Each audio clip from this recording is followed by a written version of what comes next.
Hello, everybody.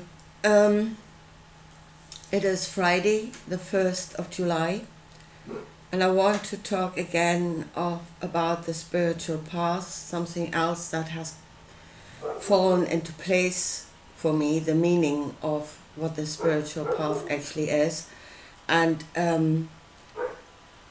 because we need to know what it is we're doing. Yeah, at the moment it's all fluffy out there. Yeah, we need to define it to know what it is we're actually doing. And I want to give another meaning to Carl Jung's words of, the shadow work and making the unconscious conscious and what it is we should actually do. Yeah, it is not a case of going inside of yourself and beating yourself soggy because you have some negative emotions. They are there to serve you. They're the bringers of knowledge. They are your servants. Yeah, you're shooting. Every time you shoot a messenger, you're creating a blind spot, something you don't know, because you have shot the messenger. Anyway, yes. So let's start with Carl Jung, this idea of shadow work and making the unconscious conscious and what that actually means. And what we're unconscious of is what we are, our truth.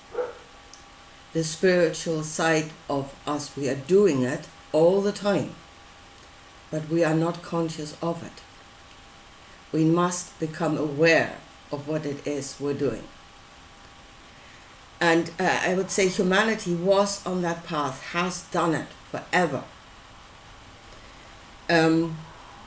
I think we were going forward in leaps and bounds during the time of the mystery schools. Until the beast that is Christianity went on the rampage and brutally destroyed the whole thing and really catapulted us back into the Dark Ages. We need to get out of that. So, becoming conscious of what it is we are unconsciously doing. And I would say the way humanity worked, the way the mystery schools worked, they were observers of nature and of ourselves. They saw the truth here, in the solid. They did not go out into La La Land and proclaiming God knows what as the truth. Yeah? The aliens from the planet Zonk that are controlling this world. They went from solid reality. They saw the truth here. And within themselves and all around them. So, a way that we are being led away from actually seeing the truth. And if we do not see the truth, we cannot even reason from truth. I was reminded again about this clip that Johnson Julian showed about the zebra that was eaten alive. It was being eaten alive by lions. Yeah, it was still there and it was still alive, and the lions were eating away at its hind quarter. Okay, so that was a fact. Now, from the foundational thought of what it is and we are in, yeah? Oh, this is a cruel world. We are being entrapped, yeah? We're trapped in the solid. Satan is the ruler of this world, We need to get out of here. We need to get out of this imprisonment, yeah? The thing is sinking anyway, so everybody to the lifeboats and make sure to step on the orphans and the widows, because this is survival of the fittest. So they have us stampeding. They really have. We're going like not thinking anymore, just running. So, but if you go out of this idea, this foundational idea, survival of the fittest, cruelty of this world, satanic, whatever, prison, and you actually looked at what was going on there. And it was hard to watch, but if you had actually got yourself together and looked at what was happening, I saw something very remarkable happening there. And that is that animal was not in pain. It wasn't. If it had been in pain, it would have screamed and kicked and God knows what. It didn't. It was lying very still. Actually, at some point, which was to me totally bizarre, it looked back at what was happening. It lifted its head and it looked back at the lions eating it. It was observing what was happening to its own body. And then it just laid down again, which was bizarre. But there it is, if you see that is the truth, that animal did not feel pain, then you can start reasoning. Why? To me, it was very clear that animal was out of it. Literally out of it. Whatever it was, a consciousness or whatever, had stepped aside. And I know, again, observing that in nature, I've observed it in myself. That thing happening. When I was in a really bad car crash when I was about 18. And we smashed that thing up proper. And I was aware, I had a lot of cuts to my hands. Really deep and bad cuts. And I was aware that I was bleeding, but I couldn't figure out where the blood was coming from because I could not feel the cuts. Again, that shift had happened. And again, there is something that I did unconsciously, or in fact, something that naturally happened. There was nothing I did to bring about that state, nor did I do anything to get out of that state. I did get out of it by the afternoon, and bloody hell, did it hurt then.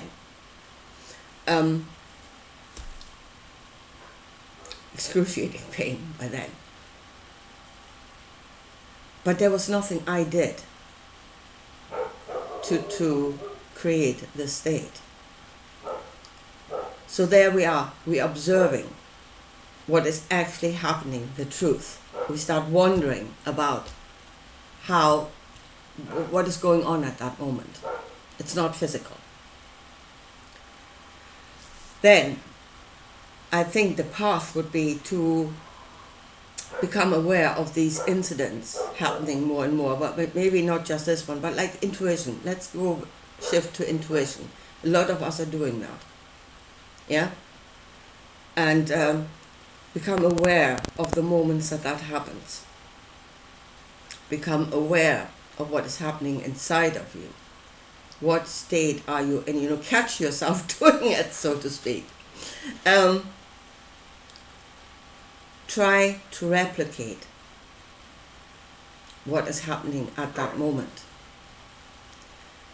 Be able to shift into that state completely out of your free will, not dependent on any situation that might bring it about, because usually it's been brought about by situations when it then naturally happens, but completely independent from any outside influence. Be able to shift into a certain state whenever it serves you or whenever you want to. And that is then mastery. Then we become masters. And we couldn't do that. So first of all, seeing the truth and not being sheep-herded away from it and into a stampede about the evil of it all. But stand still, observe, see what is actually happening. See it in yourself. Become aware when it happens. Become aware of what's happening inside of you. Try to replicate it. And then become a master where you can actually do it whenever you want. To me, that is the spiritual path. Again, this going back to the ability of detaching yourself from a situation where you do no longer feel the pain. I strongly believe that is the technique that Jesus used whenever he was crucified. Whenever they said he went like a lamb. Yeah? Again, the zebra was lying there like a lamb and it wasn't fighting back.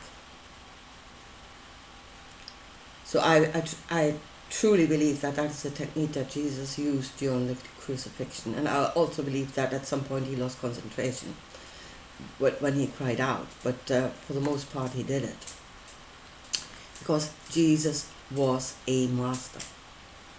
That is what he was. Not Son of God out there somewhere. He was a master in this world. Knowledge of himself, knowledge of his own energies and what you can do with it. And I would say he was a very accomplished master because was, through what he was doing, he was capable of, he had more than one knowledge. You know, it's not all the same. It's not all the same thing. There will be different energies which you can accomplish different things. Different states of consciousness through which you can achieve different things. Yeah, it's not one great oneness.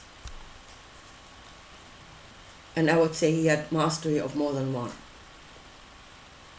So he was all the way up there. There's no doubt in my mind about that. But again, to me, that is the truth of who he was. And everything else is...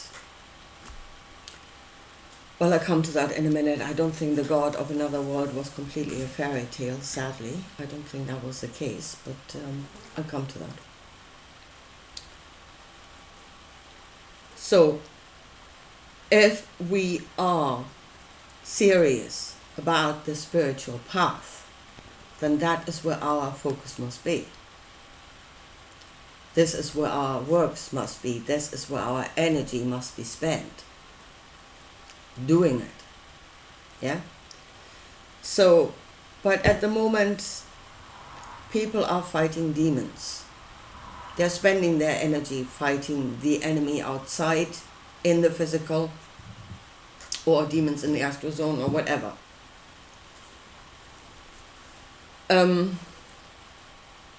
Now, at the moment, many of you are probably aware we're getting a new internet law here in Britain, and I have not completely looked into it, how exactly they're going to screw us over this time around. I have the gist of it, and that will do me, because I don't want to spend too much time thinking about that.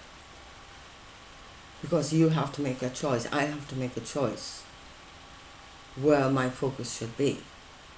Yeah, and if I want to go on the spiritual path, that is where the focus should be, and it should not be distracted by what's going on around me.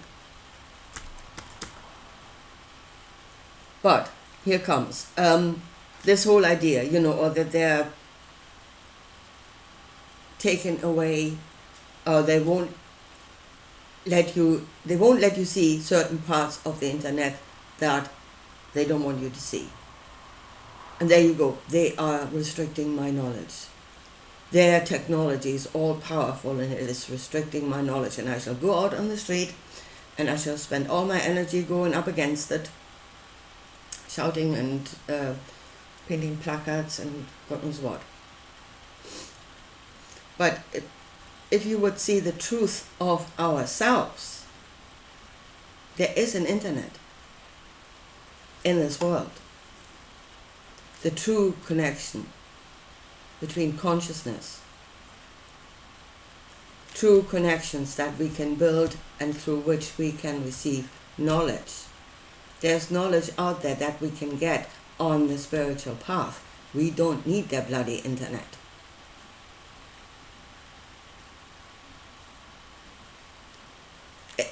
The whole idea of this artificial matrix is that you believe in it. You believe in the all-powerfulness of technology and that you are nothing.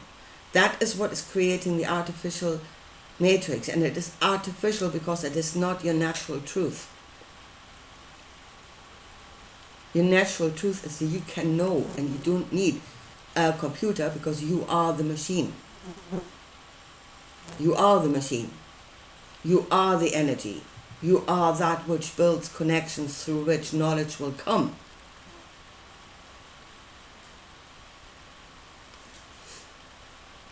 But again, every moment you spend out on the streets, running your racket, demonstrating against the might of the machines. Every moment you do that, every bit of energy you spend on that is a moment in energy that you're not spending on finding the truth. That is why you must detach from that. Don't spend your energy there. It's in the wrong place. It is your own truth that will set you free, not fighting them. Other things like, people love going on Google Earth and all those things that have been redacted where you cannot see. Oh, they're withholding truth from us, we must go up against Google or whatever. Learn how to remote view. That is a capability we have. Go and look yourself. You don't need Google Earth. You can go and look for yourself. Health systems. Or that are killing us with their medicine, or people don't have access to health services because of money and everything is going downhill. We have the capability of healing from within ourselves. We do not need their health service. We don't need the bloody pharmaceutical complex. We don't need them. We don't need them. If we had the truth of ourselves, we would be completely independent of them. And this is why they do not want you to have that knowledge. It is the knowledge of yourself that will set you free.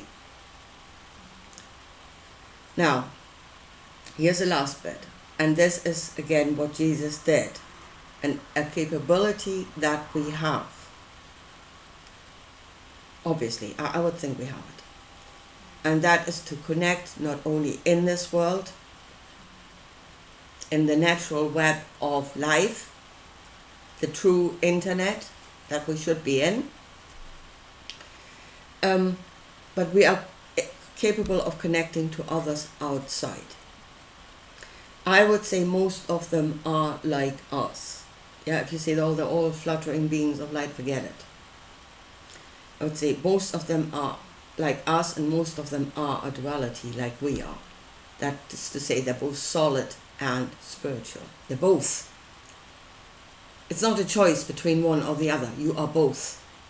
That is who you are. And that is, I would say, what most of them are. So you connect to them, and that is really the way of religion. And that is the way you're being sheep-herded at the moment. Many would sheep-herd you that way. Again, you are nothing, you are a sinful nothing, you are, you must beat yourself soggy, which means you will not find your truth, because you're actually beating it down. But you are sinful nothing, and salvation must come from out there. And again, you are being driven into seeking God, for lack of a better word. It is another entity out there. You're seeking a connection with something else that will come to save you. Because it's so much greater than you, and you are nothing, and yeah. Again, where our focus is where we will find. The more we start looking for something, the more we will become aware that it is there. It was always there. You're not revealing something new. No, you were unconscious of it. Again, you're making the unconscious conscious. So you're seeking, you will find. Seeking, you will find. And you, I say, many are having the Isaiah moment. Yeah? That is to say, now that you're here, you do as you're told, or else. Yeah? And the thing is, if you are energetically connected to something, they can hurt you. I mean, they can hurt you for real, because you have created the pathway on which they can do it. It's real. I would say it's real. We must get real about this.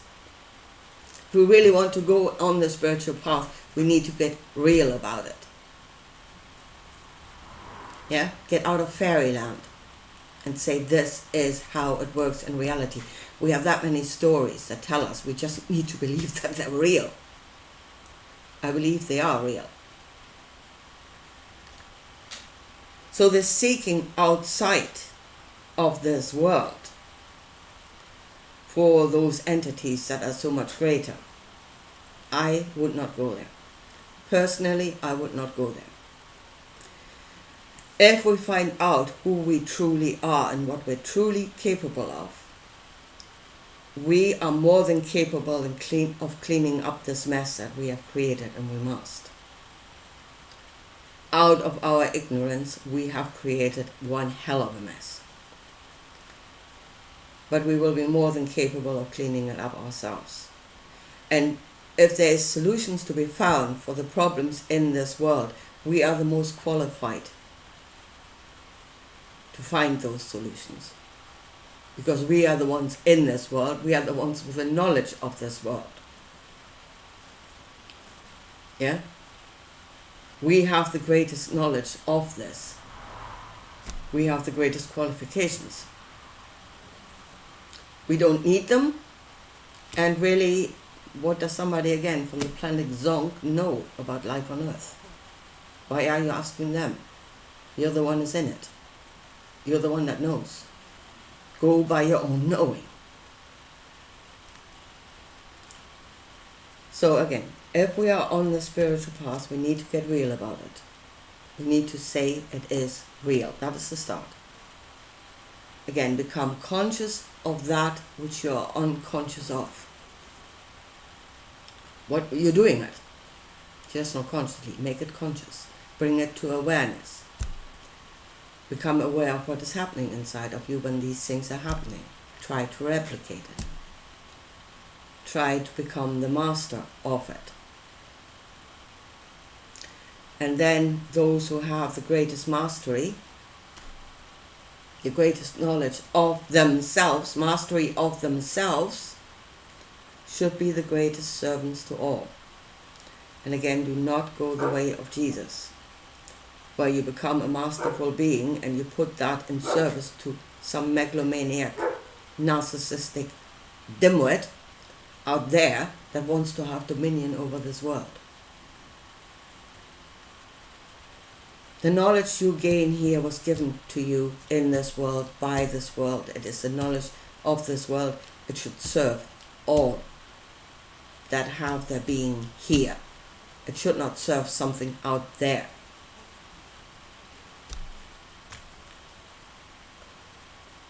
Anyway, I said, I think we were on that path. Shamanic knowledge was still undefined, and there was still a lot of superstition attached to that. It was not terribly scientific. I think it became more scientific during the mystery schools. We were on a path to enlightenment, like knowledge of ourselves there. We really were. Until I said the beast that is Christianity went on the rampage. And murdered and burned and pillaged and destroyed any knowledge that they could get a hold of. I mean, there was ignorance on the rampage. It really was. That's Christianity. And why did they do it? Because they were in service to the one God that is not of this world, that wants to have dominion over this world. And one way of having dominion over us is, if we don't know who we are, to destroy the knowledge of ourselves. And that is what they did. That is what Christianity did. Whilst proclaiming that they were bringing the one and only truth of the one. That light was darkness. It was a false light. And as I said, I think it has set us back into the dark ages, and we need to pick ourselves up again and start again. Just understand what it is you're supposed to do when you're doing shadow work and you're making the unconscious conscious. Yeah, again, it is not you beating yourself soggy because you have negative emotions. Anyway, here, folks, I leave it at that for today, and I'll talk to you again soon. Bye.